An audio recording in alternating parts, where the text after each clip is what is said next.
10 సంవత్సరాల నుంచి అని మేము చూస్తున్నాం సార్. యూరియాని కంప్లీట్గా 50% తగ్గించి కూడా 50% అంటే 3 బస్తాలు వేస్తాం మనం. యాక్చువల్గా వరికి మనం 3 బస్తాలు వేస్తాం. 3 బస్తాల దగ్గర బస్తాలతో కూడా మీరు ఎకరానికి 35 నుంచి 40 బస్తాలు, 40 నుంచి 50 బస్తాలు కూడా పండిస్తున్న పరిస్థితి ఉంది. కాబట్టి యూరియా అనేది ప్రత్యామ్నాయం కాదు. 100% ఇది మనసులో ఉంచుకోండి. యూరియా అనేది ఒక తాత్కాలికంగా పచ్చదనం రావడానికి, నత్రజని పర్సెంట్ ఎంత అవ్వచ్చు ఒక 5% మాత్రమే. కానీ భూమిలో కర్బన శాతాన్ని కనుక మనం పెంచుకోగలిగితే యూరియా శాతాన్ని మనం మేజర్గా తగ్గించుకుంటూ రావచ్చు.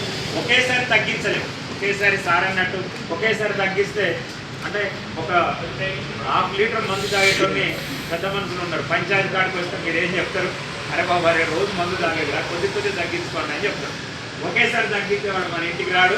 రెండోది ఏంటంటే సార్ దగ్గరికి వస్తే ఆ పంచాయతీ పోయినాం ఏదో నన్ను ఒకేసారి తగ్గించమంటాడు అని చెప్పి వాళ్ళు గుండె మందికి తెచ్చే అవకాశం ఉంటుంది. కాబట్టి ఇక్కడ రైతులకు కూడా నేను చెప్పేది ఏంటంటే సేంద్రియ వ్యవసాయం అనేది మేజర్ గోరు, కానీ ఒకేసారి రాకూడదు.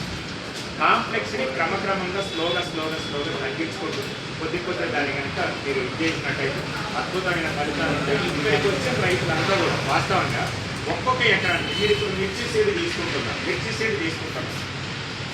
సీడ్ ట్రీట్మెంట్ దగ్గర నుంచని నేను చెప్పిన పద్ధతులు నేను చెప్పిన పద్ధతుల ప్రకారం మీరు చేయండి. ఒకటే ఎకరానికి చేయండి. ఈ సంవత్సరం చెప్తారు సార్, వాళ్ళు గైడెన్స్ ఇస్తారు. నేను ఇన్స్ట్రక్షన్స్ ఇచ్చి వెళ్తాము. ఒకటే ఎకరానికి చేయండి. ఈ సంవత్సరం సేమ్ సీడ్ సేమ్ భూమి కానీ 2 ఎకరాలు ఉంది. ఒకటే ఎకరానికి అప్లై చేయండి. ఒకటే ఎకరానికి ఆ పద్ధతులలో రండి. అద్భుతమైన దిగుబడులు అనేది తీర్చడానికి అవకాశం ఉంది.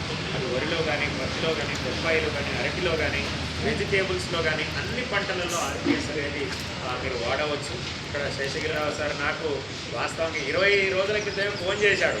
సోమన్న గారు, రవి గారు ఇక్కడ మాల్ ఓపెన్ అవుతుంది మా ఆధ్వర్యంలో, ఇది రైతులకు ఒక పెద్ద కేంద్రంగా మారిపోవాలని చెప్పి 20 రోజుల క్రితమే కాల్ చేశాడు. ఖచ్చితంగా సార్ ఈ ప్రాంతంలో ఉన్న రైతులకు కూడా కూర్చొని అధిక దిగుబడులు వచ్చే విధంగా 100% గైడెన్స్ ఇద్దాం సార్ అని చెప్పడం జరిగింది.